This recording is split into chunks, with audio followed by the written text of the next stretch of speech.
If you're watching a music theory YouTube channel like this, then you've probably already seen Jacob Collier or other online music theory nerds saying that you can harmonize any melody note with any bass note if you know what you're doing. Walking the bass up in half steps against a static melody note and demonstrating an increasingly impressive vocabulary of chord names that could be generated passwords. This exercise, while it does demonstrate a valid point, is easier than trying to harmonize a real melody that makes sense over a bass line that isn't just the chromatic scale, as I found out when trying to arrange the Super Mario Bros. Theme for Big Band. See, my video game cover band 8-Bit and the Single Players is performing a show with the Winnipeg Jazz Orchestra on April 16th at the West End Cultural Center. If you're in Winnipeg, get your tickets now from the link in the description and use code 8bit10 for 10% off. I've been arranging a bunch of video game music for Big Band for the show, and one idea that I had that I thought would be really fun was to turn the Super Mario Bros. Theme into a rhythm changes, a classic jazz form taken from George Gershwin's I Got Rhythm.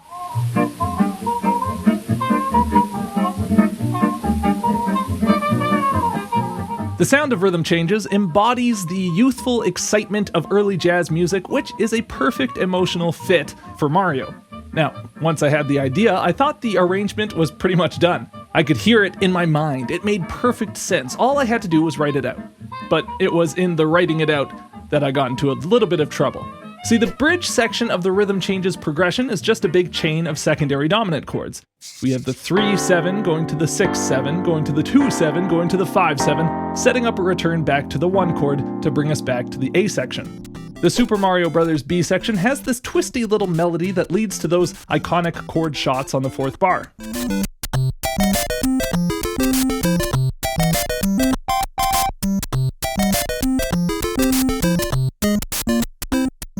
This melody very much fits within a jazz aesthetic, but layering it over top of the rhythm changes bridge progression presented a huge problem. It didn't fit at all.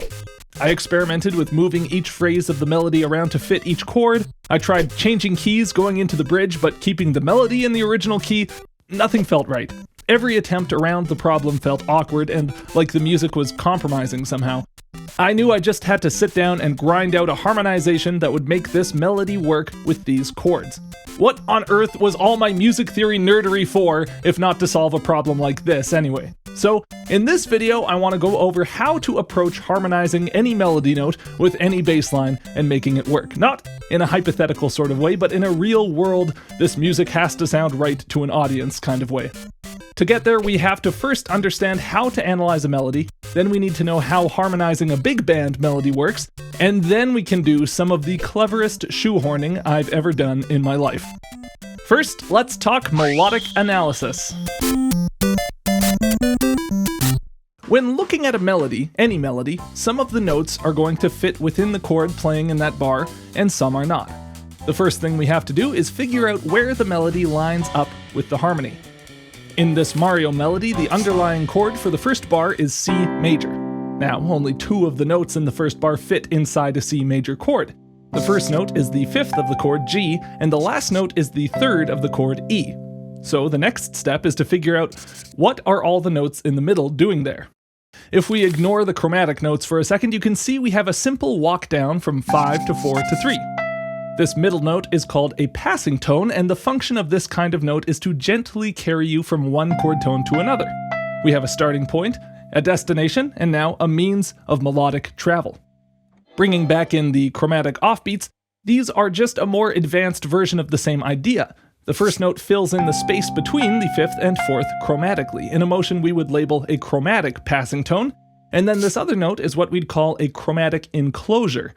See, there's no chromatic space between F and E to fill in, so instead we overshoot our destination by a half step and then double back. The phrase is still carrying us from the 5th to the 3rd of the chord, but the means of travel here gives it its specific emotional color. The chromatic motion and syncopated rhythm generates the exuberant energy that Mario requires. Okay, so why do we have to know this? Once you start harmonizing a melody, especially a tricky melody like this one, knowing the purpose of each note makes it easy to pick the right harmonizing notes. The original version of this melody is harmonized in thirds, and the notes of the harmony line follow the function of the melody line exactly. We start and end on chord tones, the third going to the root, and then fill it in with a chromatic passing tone and one chromatic enclosure, this B that resolves up to the following C. This seems pretty intuitive when you have two voices to worry about, but things get a lot more complicated when you start working with 4 or 5 part harmony, and this is where we get into big band harmony writing. The core of the big band sound is the harmonized line. Your music theory professor tells you to avoid parallel motion. Well, parallel motion is the entire point of big band writing. A whole section will take a melody and play it in tight 4-part harmony, each instrument's part following the same shape but on different notes, and the result is that you don't really hear the inner voices of the line so much as you hear a thickened melody line. Still, the kind of harmonization happening under the line can drastically change the emotional character of the music. So let's expand this line into 4-part harmony. I should thank my good friend Lauren Teterenko for agreeing to come and record all the sax parts that you hear for the examples in this video. Thanks, Lauren!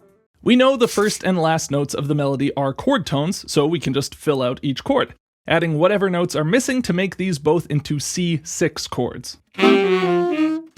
6 chords are major triads with the 6th above the root added, and are the typical way to voice major chords in the classic big band style. We have our starting point and our ending point for this phrase. Now, how do we fill in the harmony on these middle notes? If you didn't analyze the melody, you might try to harmonize these notes as upper extensions of a C major chord, but with our analysis, we know that these are passing tones. So the chords we use to harmonize them should be passing chords. Some kind of chord that resolves to C major rather than a C major chord itself. The most obvious chord that resolves to C major would be its dominant chord, G7, so let's fill that in on the middle note here. The F note on top makes this pretty straightforward. Now for the chromatic notes. We talked about the second last note overshooting the destination by a half step and then sliding back up to resolve, and so we can just do this exact same thing with the harmony. Take the final chord and drop the whole thing by a half step for the second last chord. B6 leads into C6. Easy peasy. Going back to this first chromatic passing note presents a problem though. We could just move every voice down chromatically from the first chord to fill in the second note. The top 2 voices from the original game work fine this way, and our bottom voice, A to A flat to G, works fine, but the third voice here would then end up being C to B to B. This breaks a basic rule of big band inner voice writing. Don't repeat notes. Imagine a poor sax player trying to play this quick line with 2 Bs in a row. That's not gonna flow! It doesn't follow the direction of the melody either. It could just be way smoother. So let's change our first chord from a straight up C6 to a C major 9. Instead of A and C at the bottom, we'll start on B and D, giving us this very pretty and very common major chord voicing. From here, the bottom voice can move down chromatically from B to A, turning this middle G7 into a G9 chord. It's very common for big band writing to trade out the root note of a chord for a more colorful extension like this anyway, since the roots of the progression are going to be covered by the bass line. The third voice can move from D to C to B, following the direction of the melody with perfect flow. This turns the note-to-note harmony of the line to C major 9, moving to A flat 9, down to G9, down to B6, resolving up to C6. It looks complicated, but the function of these chords perfectly match the function of the melody that we analyzed earlier, and the quality of the chords don't really matter. All that matters is that each inner part sounds good on its own and matches the shape of the top voice. If the inner parts work on their own, they'll work together. The ebb and flow that comes with a constant stream of micro resolutions like this feels great, and it's a big part of the big band sound. Okay, now we come to our shoehorning, because what if this melody wasn't played over a simple C major chord? What if we had to make this same melody work over several different chords? Let's put this melody over the rhythm changes bridge progression. In the key of C, that's E7 to A7 to D7 to G7. Right away, our whole analysis goes out the window. Instead of one chord tone leading chromatically to another chord tone, we start on the minor third over a dominant chord, walking down to the flat second, dipping down to the major seventh, and then resolving up to the root. There's a lot here that doesn't look like it works even at all. So how do we make it work? I knew I had to figure out which melody notes I could harmonize convincingly as our chord of the moment, and luckily enough, the last note of this first phrase fits cleanly with each chord that this phrase appears over. This last E note is the resolution of the bar and the most important note to be harmonized well. If the whole bar leading up to this was all BS, it would probably sound okay as long as we stuck the landing on this note. This phrase appears over E7, where this E is the root, over A7, where it's the 5th, and over D7, where it's the 9th. All completely doable. I harmonized this E7 as an E13 chord, a classic voicing for when you have the root on top of a dominant chord, from the bottom up, flat 7 to 3rd to 13 to the root. For the A7, I used a simple A9 voicing, flat 7, 9, 3, 5. And for the D chord, I could just stack up thirds from the 3rd to the 9th for a nice clean D9 voicing. Easy peasy. Functionally, the melody note leading into these last chords is a chromatic approach tone, so just like our earlier example, I could just lower each of the final chords down a half step for that note, and it worked every time.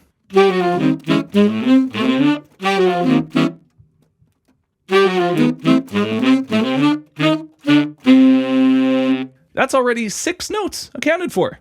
But the tricky bit is the chromatic descending lines starting off each bar. For the E7 bar, I first thought about making this first note some kind of dominant sharp 9 chord, but it ended up making it really hard to flow through the rest of the line from that position towards my clean ending, so I ended up making sure the line landed on a solid E7 flat 9 voicing on beat 3 here, and led into that chord with 2 diminished 7 chords. Diminished 7 chords are essential to these types of harmonizations because they're so unstable that it feels good resolving them to just about anything that follows, and they usually facilitate smooth motion in the inner lines when crammed in between the chords that you actually care about. Here, because our E7 flat 9 voicing doesn't have the root in it, it just looks like a G sharp diminished chord, so we're basically chromatically approaching that note from above with a B flat diminished to A diminished. This changes the function of the line from chromatic passing motion to 2 separate instances of chromatically approaching our targeted chord, on beat 3 of the bar and on the and of 4, but it still works. If you move through it slowly, it sounds pretty gross, but in an up-tempo swing big band arrangement, it is totally acceptable. The A7 fit a little better with the original melodic function. We could start on a clean A9 chord, stacking up 9, 3, 5, flat 7. And then we can land on an A7 augmented voicing on beat 3, with this flat 7 to 9 to 3 to sharp 5. You can't be afraid to alter an extension on a dominant chord if you're going to cram a melody into the harmony you want. Now to move between the two, I just followed what note would sound best at this point in each of the inner lines and ended up with a D7 chord, which adds a little bit of bluesy flavor to the line. This one worked out great. For the D7, we start on the 4th of the chord, which is a bit tough to deal with, but here's another trick you can use when harmonizing. You can always use the 2 chord instead of the 5 chord. D7 is the 5 chord in the key of G, so we can use the 2 in the key of G, A minor 7, anywhere in this bar and it'll sound totally fine. If we start on a straight up A minor 7 chord, then the G in the melody makes perfect sense. Then we can walk down to land on this dominant 7 sharp 9 voicing on beat 3. 3 to sharp 5 to flat 7 to sharp 9. This is a crunchy voicing, but it does read as a D7 chord, and that's what matters. To pass between these 2 chords again, I just looked at what note would make each of these inner lines make the most sense to play, and it added up to a G major 7 chord here. I'll take it. It's a passing chord, it's not supposed to be turning any heads. As long as the motion of each line feels right, then that's perfect. Now, we didn't touch on these answering bars in the phrase, and that's because it's really just more of the same methodology, but I do want to point out these big, high, iconic shots in bar 4. In the original version, they're played as a sus2 chord, which is not very exotic by big band jazz standards, but compared to the straight triad harmony of the rest of the tune, it does sound very striking. So I knew with my harmonization I had to find something that would sound absolutely stanky within the context of the big band jazz sound I was working in.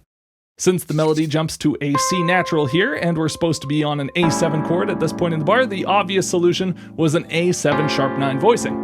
3 to sharp 5 to flat 7 to sharp 9, the same one I used in that D7 bar, but this time with a spotlight on it. It's a great sounding voicing. It's got those crunchy chord extensions, but wrapped in a really stable interval structure. To close us off, I should talk about the last 2 bars. The original piece used these 2 bars as the game's first opportunity to give us the Super Mario cadence, flat 6 to flat 7 to 1. That's not a very jazzy chord progression, to be honest, and the melody resolving so definitively to the 1 doesn't really gel well with the 5 chord that sits here in the rhythm changes progression. You could make this G7 some sort of G sus chord, but it would totally undercut the immediate resolution back to C major for the return of the A section that happens in the rhythm changes form. So here I did take a small liberty with the melody. Instead of resolving to the tonic on that last bar, flat 3 to 2 to 1, I took that flat 3 to 2 move and sequenced it down a step. That gives us flat 3 to 2 to flat 2 to 7, which then resolves up to the 1 on the following bar, the first note of the A section melody. It also mirrors the exact melodic motion of the B section melody, chromatic passing tones followed by a chromatic enclosure that resolves up to the targeted chord tone. To harmonize this, I wanted to do the closest thing in the jazz vocabulary to the Super Mario cadence, which has to be the backdoor cadence. Instead of flat 6 to flat 7 to 1, we go minor 4 to flat 7 to 1. This fit perfectly over the first bar here, F minor 7 to B flat 7, sitting nicely under these E flat to D melody notes. For the following bar, I had to find a cadence that would fit under a flat 2 to 7 in the melody, and I went with a tritone sub of a regular 2-5-1. That gives us A flat minor to D flat 7, resolving to C, rather than the typical D minor 7 to G7 to C. These fit the melody notes used, resolved cleanly to the 1, and felt authentic enough to the jazz vocabulary so as not to break the feeling that we are playing a rhythm changes. With this last piece in place, the puzzle was solved. And so, without further ado, let's listen through the entire Super Mario Bros. Rhythm Changes melody featuring my good friend Lauren Tedorenko as the sax section.